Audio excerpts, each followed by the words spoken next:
Guys, let's face it, we all love popping sick monos on a gnarly push bike down at the half pipe, right? Yes, yeah. It's pretty harmless fun. Yo!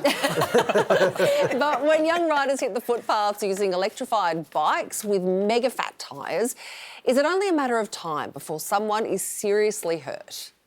Manly in Sydney's northern beaches was an idyllic paradise where nothing ever went wrong until these bad boys came along. Designed for riding on snow or sand, fat bikes are electronic bikes with super wide tyres, and they've exploded in popularity, especially with the young and funky. So much so that since mid-last year, New South Wales Police has received hundreds of complaints about them overrunning shared footpaths.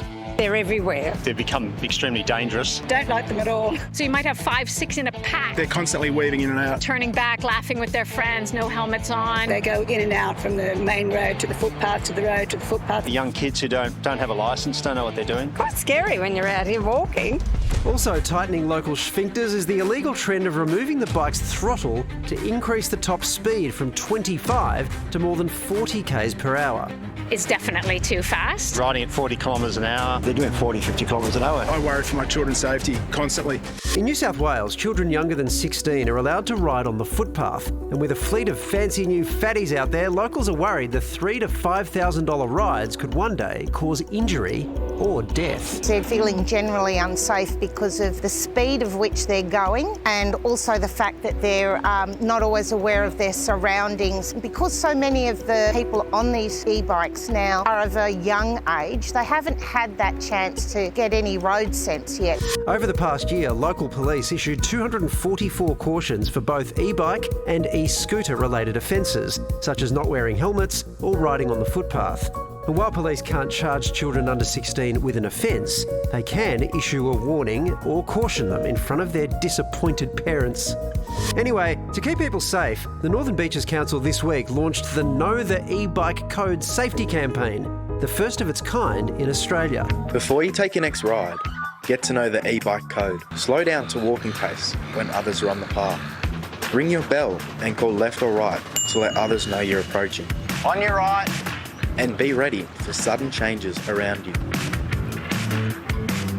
Locals are sceptical. I'm not sure how well this will be taken up by the general public. I don't know how they're going to police it. They're extremely dangerous and somebody's going to get badly injured or killed before things change, I imagine. So will the safety measures work? Or will these big fat bikes remain a big fat problem? You know, I learned something today. I didn't realise they were fat bikes. I thought it was PHAT, like fat cool. bike. Yeah, cool. I didn't realise it was because of the tyres. That explains your totally hip introduction before. That's right. Which then I noticed you changed midstream to suddenly someone's going to be hurt. Yeah. That 1 minute you're all, like Kendrick Lamar and Drake. Yeah. And then the mum kicked in. Be safe out there on the fat bike. But you've got one of these. I do have a fat bike. Technically, any bike I ride is a fat bike. But I do have a fat bike. It Look rules. at that. That's amazing. Does It's it have a huge. It's a name? big chopper. I feel like it would have a name. No, people yell stuff at me. I don't know if I can't say it on here when I ride past. But you don't take it on a footpath. They're massive. It's like a chopper. How fast do they go? 35k an hour. That's pretty A bit more speedy. downhill. It's supposed to be capped. Are you a cop? Shush. If you can't find me, shut up. I think she also has some questions about your testosterone supply Yeah, from before. I do. Yeah. I reckon you need to lay off it for just a couple of days. Yeah, nothing says testosterone like an electric bike doing 35k an hour. That's what I hated about the ad, is the guy went ding and the girls were like, oh my God, who's the hottie? You know what? them He uncool. needs testosterone after they gave him that bell to ding. Because that's just humiliating. It's sad. Safety can be sexy. Good luck with that, MC Harris.